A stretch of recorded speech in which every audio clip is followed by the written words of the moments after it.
दोस्तों, आज की यह गौतम बुद्ध की कहानी ध्यान से सुनना, क्योंकि इस कहानी को सुनने के बाद आप अश्लील और बुरे विचारों को मन से आसानी से निकाल पाओगे। यह कठिन काम भी आपको आसान लगने लगेगा। तो चलिए उस अद्भुत कहानी की शुरुआत करते हैं। अगर आपके भी मन में अक्सर बुरे विचार आते हैं, गंदे और अश्लील विचार चलते रहते हैं, तो आपको यह बौद्ध कहानी जरूर सुननी चाहिए। एक गांव में एक जवान लड़का रहता था। वह बहुत परेशान था, क्योंकि उसका मन उन्हीं चीजों के बारे में सोचता रहता जिसके बारे में वो नहीं सोचना चाहता था। वह अपनी छोटी छोटी खुशियों के लिए अपने दिन का ज्यादातर समय बर्बाद कर देता और फिर बाद में इसके लिए पश्चाताप करता। लेकिन वह ना चाहते हुए भी अगले दिन फिर उन्हीं आदतों को दोहराता। वह अपने माता पिता का अकेला लड़का था। माता पिता धीरे धीरे बूढ़े हो रहे थे और वह जवान हो रहा था, लेकिन वह कुछ भी ऐसा नहीं कर पा रहा था जिससे उसके माता पिता को उस पर गर्व हो। वह जानता तो था कि वह अपने समय और जिंदगी के साथ गलत कर रहा है, लेकिन वह बहुत कोशिश करने के बाद भी खुद को बदल नहीं पा रहा था। वह अपनी समस्याओं के बारे में दूसरे बड़े लोगों को बताता और लोग उसे तरह तरह के सुझाव देते, लेकिन फिर भी कुछ भी बदलाव नहीं आ रहा था। अब तो उस लड़के को भी ऐसा लगने लगा था कि उसका बाकी का जीवन ऐसे ही मानसिक बोझ और बुरी आदतों के साथ बीतने वाला है। इसीलिए अब वह बहुत ही उदास और परेशान रहने लगा था। एक दिन लड़का अपने विचारों में खोया हुआ अपने गांव के तालाब के किनारे बैठा हुआ था। तभी पीछे से उसका एक मित्र भागता हुआ आया और बड़े उत्साह से उसके कंधे पर हाथ रखकर बोला, मित्र, मुझे तुम्हारी सभी समस्याओं का समाधान मिल गया है। अपने मित्र के मुंह से यह बात सुनकर वह लड़का बहुत खुश हो जाता है और पूछता है, क्या समाधान मिला मेरी समस्याओं का? लड़के ने मित्र ने कहा, ध्यान। ध्यान तुम्हारी सभी समस्याओं का समाधान है। लड़के ने कहा, यह ध्यान क्या होता है? मित्र ने कहा, कल हमारे गांव में एक बौद्ध भिक्षु विघटन के लिए आए थे। गांव के सभी लोग उन बौद्ध भिक्षु से अपनी अपनी समस्याओं का समाधान पूछ रहे थे, तो मैंने सोचा कि मैं भी तुम्हारी समस्या का समाधान पूछ ही लेता हूं। तो मैंने उन बौद्ध भिक्षु से अपने मन को काबू में करने का तरीका पूछा। मेरा प्रश्न सुनकर उन बौद्ध भिक्षु ने ज्यादा तो कुछ नहीं कहा, बस इतना ही कहा कि ध्यान जीवन की सभी समस्याओं का समाधान है। मैंने सोचा कि तुम्हें ध्यान के बारे में पता होगा, इसीलिए मैंने उन बौद्ध भिक्षु से ध्यान के विषय में ज्यादा कुछ नहीं पूछा। आपने मित्र की बात सुनकर उस लड़के ने कहा, मुझे उन बौद्ध भिक्षु से मिलना है। वह लड़का और उसका मित्र बौद्ध भिक्षु को ढूंढने निकल पड़ते हैं। बहुत पूछताछ और खोज मशक्कत के बाद उन्हें वो बौद्ध भिक्षु बगल के एक गांव में एक पेड़ के नीचे ध्यान करते हुए मिलते हैं। वे दोनों उस बौद्ध भिक्षु के पास जाकर बैठ जाते हैं और उनकी आंखें खुलने का इंतजार करते हैं। थोड़ी देर बाद जब बौद्ध भिक्षु अपनी आंखें खोलते हैं तो वो उन्हें प्रणाम करते हैं और कहते हैं, आपने यह तो बता दिया कि ध्यान जीवन की सभी समस्याओं का समाधान है, लेकिन आपने यह नहीं बताया कि ध्यान है क्या? बौद्ध भिक्षु ने कहा, ध्यान क्या है इसको मैं शब्दों में समझा पाऊं, इतनी मुझ में सामर्थ्य नहीं, लेकिन अब क्योंकि तुम लोगों ने प्रश्न किया है तो मुझे कुछ ना कुछ तो बताना ही पड़ेगा। तो सुनो, ध्यान का मतलब है ना कोई प्रश्न, ना कोई उत्तर, ना कोई विचार और ना ही कोई भावना। यह एक ऐसी स्थिति है जो हमारी वास्तविकता से हमारा परिचय करवाती है।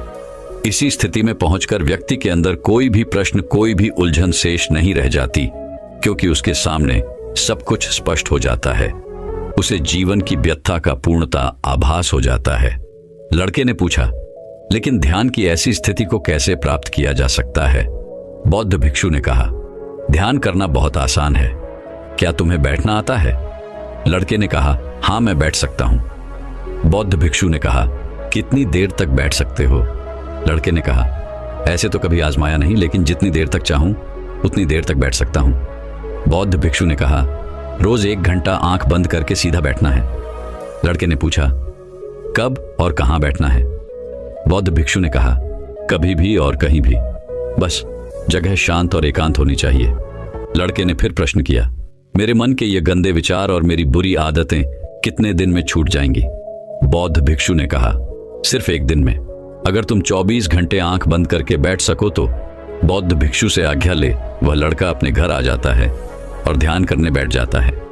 जैसे ही वह अपनी आंखें बंद करके बैठता है, उसके मन में तरह तरह के विचार उठने शुरू हो जाते हैं। जैसे, क्या ध्यान करने से सचमुच कुछ फायदा होगा? मैं अपनी बुरी आदतों को छोड़ भी पाऊंगा या नहीं? आखिर सभी लोग मेरी इज्जत कब करेंगे? मैं तो उससे प्रेम करता हूं, लेकिन वो मुझसे प्रेम क्यों नहीं करती? मैं ऐसा क्या करूं कि मैं बहुत सा धन कमाऊं और अपने गांव का सबसे अमीर व्यक्ति बन जाऊं? इसी तरह के और भी विचार उसके मन में लगातार उठने लगे।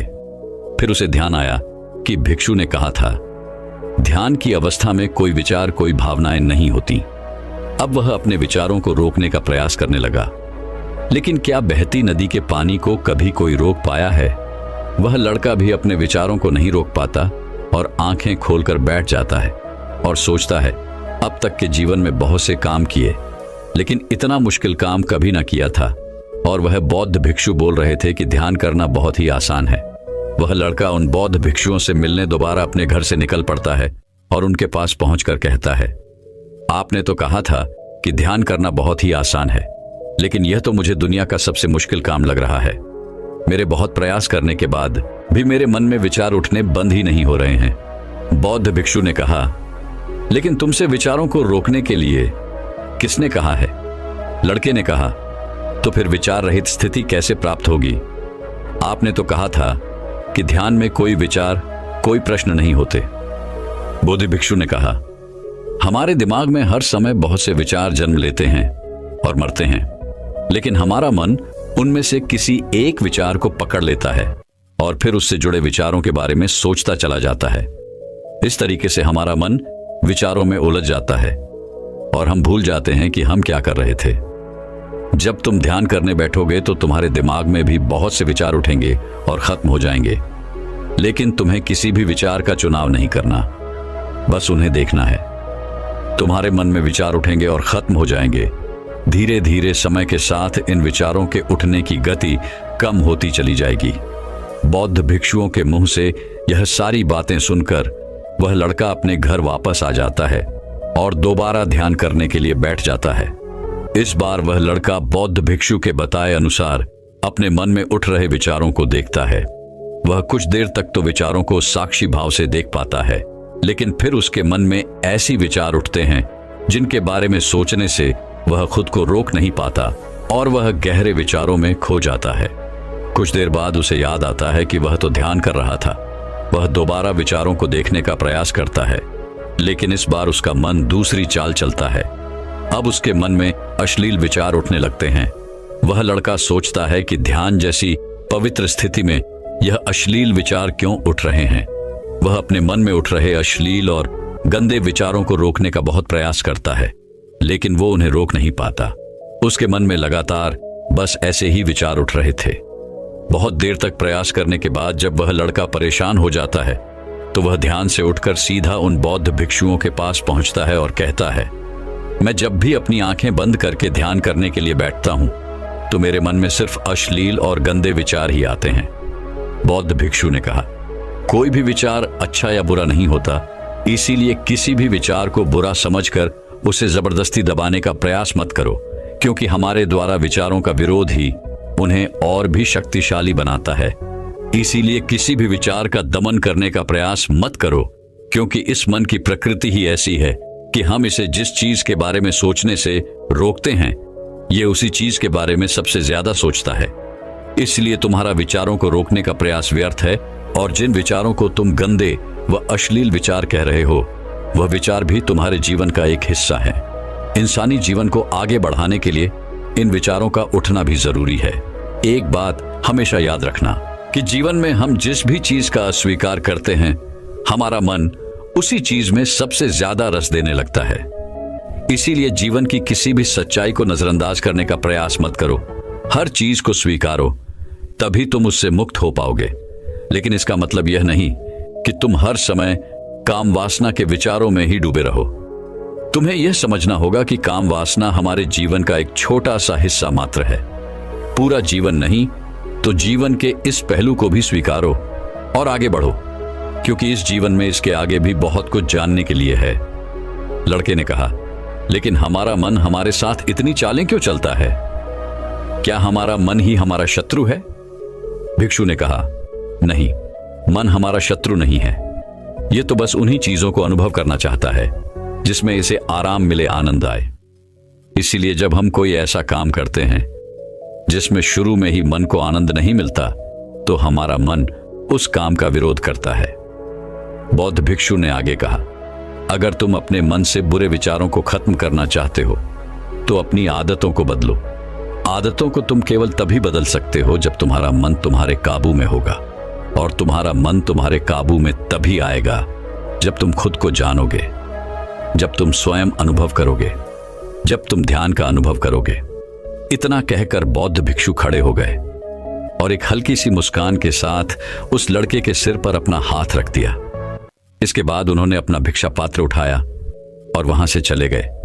वह लड़का उन बौद्ध भिक्षुओं को जाता हुआ देखता रहा, लेकिन अब वह बहुत खुश था क्योंकि उसे अपनी समस्याओं का समाधान मिल चुका था।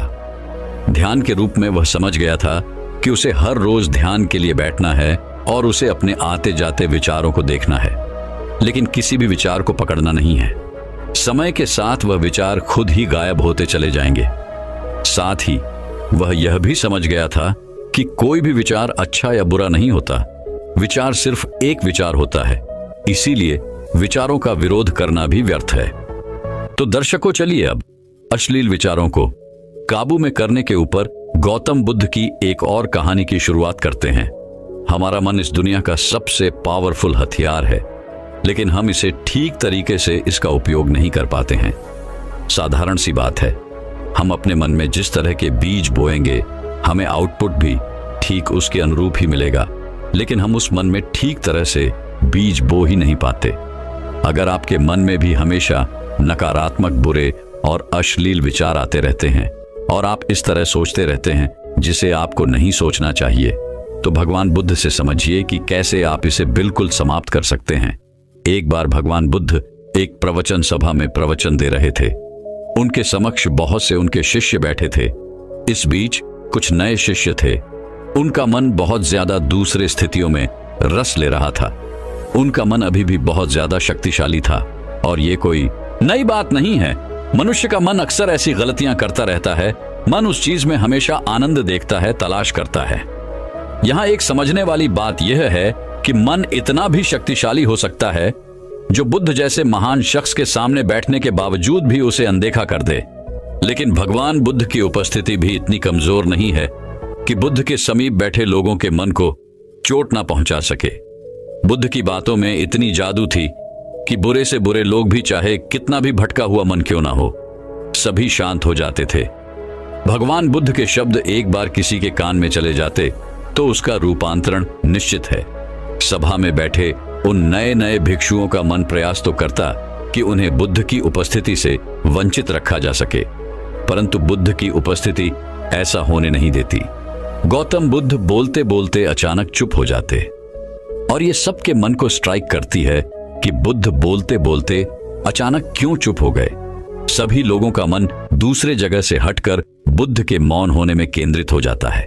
फिर बुद्ध मुस्कुराते हैं और बोलते हैं, मेरे प्रिय भिक्षुओं, ये हमारा जीवन बहुत कीमती है। इसकी कीमत हमें तभी समझ में आती है जब ये हमारे पास कम समय के लिए बचता है। इसीलिए तुम्हारे मन में जो भी प्रश्न है, चाहे जैसे भी प्रश्न हो, अब भी पूछ लो। क्या पता कल ये पूछने का मौका न मिले। उसी वक्त एक नया बौद्ध भिक्षु खड़ा होकर उनसे पूछता है कि हे तथागत, मेरे मन में एक प्रश्न है, लेकिन मुझे समझ में नहीं आ रहा है कि मैं आपसे कैसे पूछूं। भगवान बुद्ध बोले, तुम्हारे मन में जो भी प्रश्न है, चाहे जैसा भी प्रश्न है, निश्चित ही पूछो। भिक्षु कहता है, हे बुद्ध, मैं सोचता था कि भिक्षु बनने के बाद मेरे मन में सभी बुरे और अश्लील विचार खत्म हो जाएंगे, परंतु ऐसा नहीं हुआ। मेरे मन में अभी भी बुरे विचार आते हैं। जितने भी अश्लील विचार है, जितनी भी कामुकता है, उसमें अभी भी मेरा मन उलझा हुआ है। मेरा मन बार बार ऐसे विचारों की तरफ जाता है। फिर भगवान बुद्ध बोले, यदि तुम्हारा मन अभी भी अश्लील तावों में भटक रहा है और तुम्हें यह लगता है कि यह सब कुछ सही है, तो मैं तुम्हें नहीं रोकूंगा, क्योंकि मेरा उद्देश्य तुम्हें बांधना नहीं, मुक्त करना है। कोई व्यक्ति या मनुष्य भिक्षु तभी बनता है जब वह हर चीज की निरर्थकता को देख लेता है। वह देख लेता है कि काम वासना, लालच, अहंकार ये ऐसे प्यासे कुएं हैं जो कभी भी नहीं भरते। वह ये भी जान लेता है कि सभी लोग इन कुओं को भरने में लगे हुए हैं, परंतु आज तक इन कुओं को कोई भी नहीं भर पाया। जब किसी व्यक्ति को यह लगता है कि कोई भी चीज इस जीवन को पूरा नहीं कर सकती, तब वह सब कुछ त्यागने लगता है और वह भिक्षु बनने का रास्ता भी चुन लेता है। फिर भिक्षु दोबारा बुद्ध से पूछते हैं, परंतु हे बुद्ध, यह अश्लील विचार हमारे मन में आते क्यों हैं? तब बुद्ध बोले कि बुरे विचार उन सभी बीजों का फल है जिन्हें हम जाने अनजाने में बो रहे हैं। गौतम बुद्ध के द्वारा बताए गए इन बातों को इस तरह समझिए। हमारे मन में बुरे विचार पैदा होने के लिए सबसे पहले जानकारी आती है, उससे विश्वास बनता है, फिर विश्वास से हमारे विचार की उत्पत्ति होती है और फिर यह व्यवहार में परिवर्तन हो जाता है। वह भिक्षु फिर पूछते हैं, बुद्ध अब हमें क्या करना चाहिए? तथागत बोले कि सबसे पहले उन बीजों को बोना बंद कर दो जो कड़वा फल लेता है। फिर बुद्ध कहते हैं, हर काम को हंसी के साथ करो। यह हंसी का मतलब यह नहीं होता कि हर काम को उल्टे सीधे तरीके से करो। इसका मतलब यह होता है कि हर काम को करने से पहले उसका परिणाम क्या होगा यह जानो। क्या वह काम करने से आपको क्षणिक आनंद मिलता है या क्षणिक लाभ मिलता है, तो यह काम का कोई अर्थ नहीं है। जिस प्रकार अश्लील विचारों से हमें थोड़ी देर के लिए आनंद मिलता है और बाद में हम अपने आप को कोसते हैं, यह क्षणिक लाभ के गिनती में आते हैं। कोई भी काम करो तो अपने आप से पूछो कि वह काम हम क्यों कर रहे हैं, उससे हमें क्या लाभ होगा, क्योंकि हम अपने जीवन में बहुत से ऐसे काम जाने अनजाने में करते हैं जिसका कोई अर्थ नहीं निकलता। बुद्ध कहते हैं, हर चीज को सम्यक रखो, चाहे वह सुनना हो, बोलना हो या फिर देखना हो, क्योंकि यह हमारे 5 इंद्रियां मन के द्वार हैं। इसी इंद्रियों से हमारे मन को भोजन मिलता है। जितना ज्यादा और गलत तरीके से हम इसे भोजन देंगे, हमारा मन उतना ही शक्तिशाली हो जाएगा। इसीलिए जितने भोजन की जरूरत है उतना ही इस मन को देना चाहिए। और इस तरह वह भिक्षु बुद्ध के बातों से संतुष्ट हो गया। बुद्ध की बातों से वह भिक्षु ने अपने जीवन को देखना की नजरिया बदल दिया और वह अपने जीवन में बहुत आगे बढ़ता चला गया। तो दर्शकों, चलिए अब अश्लील विचारों को काबू में करने के ऊपर गौतम बुद्ध की एक और कहानी की शुरुआत करते हैं।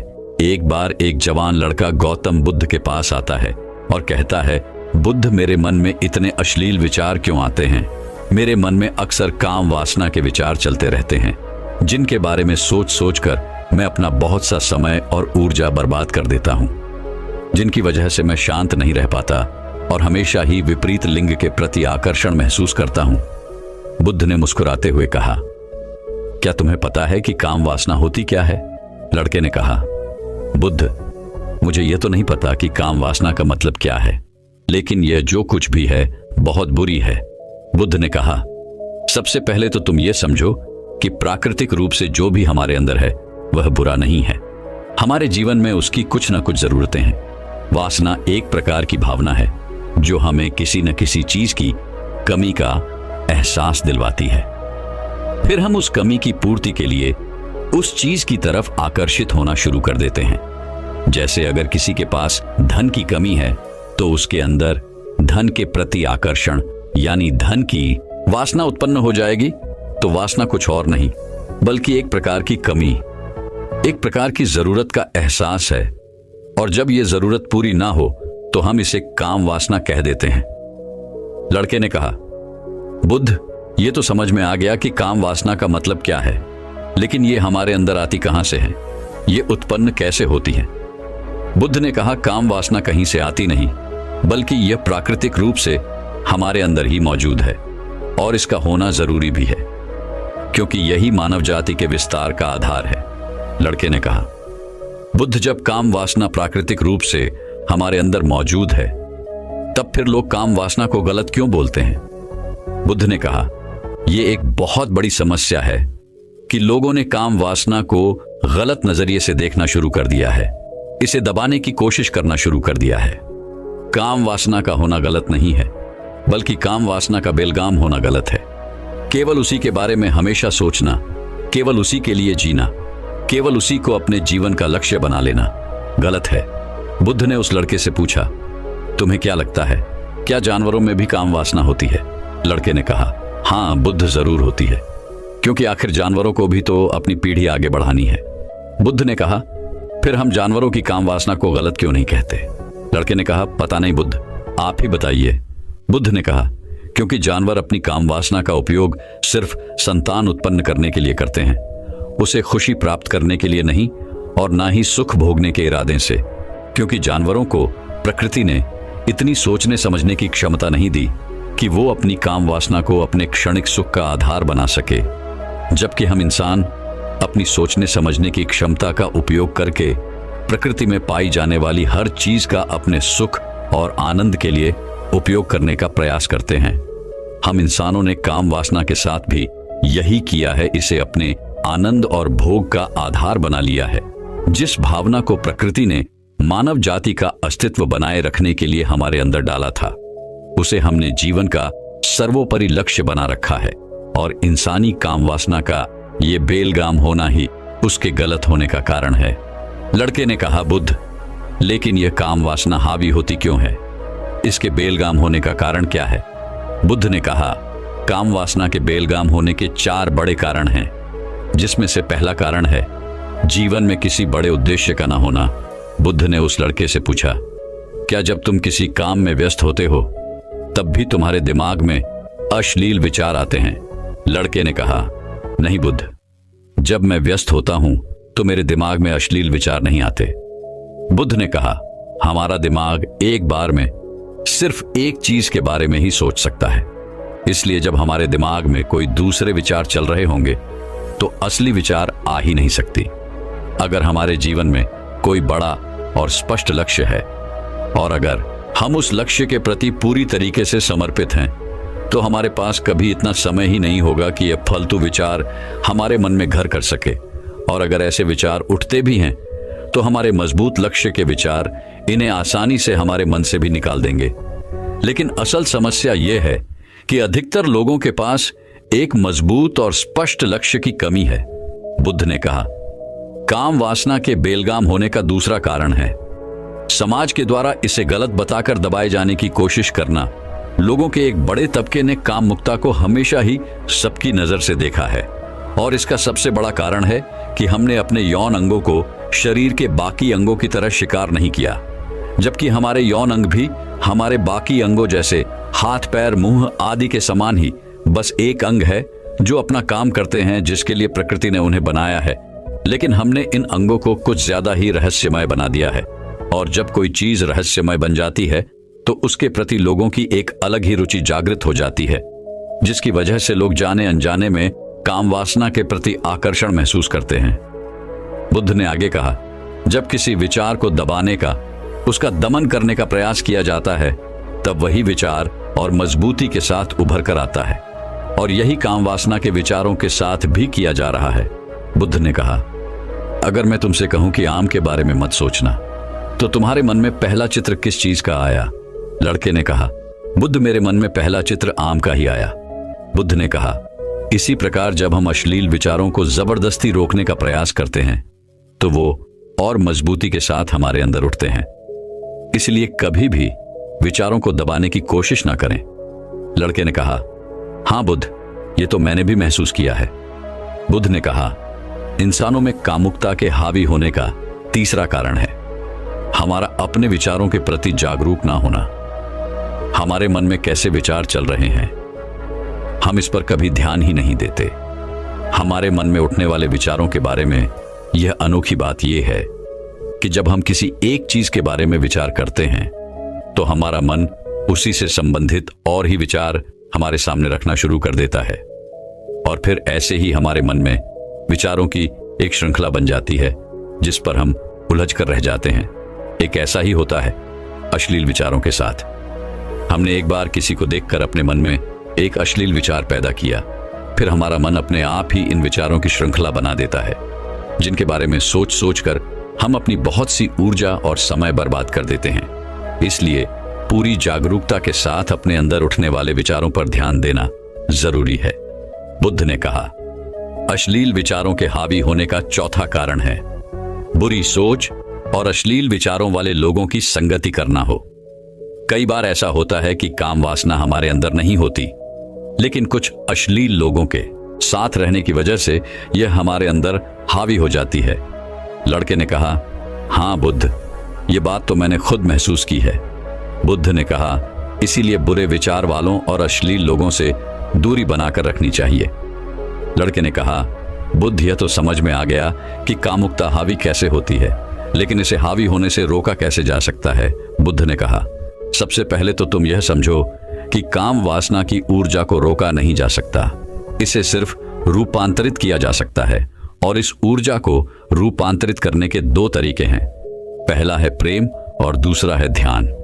जब हम सच्चे प्रेम में होते हैं तो हमारे अंदर के कामुकता की ऊर्जा हमारी खुशी और हमारे आनंद में परिवर्तित हो जाती है। लेकिन ज्यादातर लोग शारीरिक आकर्षण को ही प्रेम मानते हैं, जो कि ऊर्जा को व्यर्थ करता है। रूपांतरण नहीं, काम वासना की ऊर्जा को शरीर के अंदर ही रूपांतरित करने का सबसे सफल तरीका है ध्यान के माध्यम से आप अपने अंदर स्थित आनंद के उस केंद्र में स्थापित हो जाते हैं जिसके सामने दुनिया का हर भोग विलास फीका लगने लगता है। ऐसा नहीं है कि आप ध्यान में उतरने के बाद वो सब सोचने और करने में सक्षम नहीं होते, बल्कि आप उससे ऊपर उठ चुके होते हैं और फिर ये सब हरकतें आपको छोटी और बचकानी लगने लगती हैं। लड़की ने कहा, लेकिन बुद्ध, ध्यान की शुरुआत कहां से करे?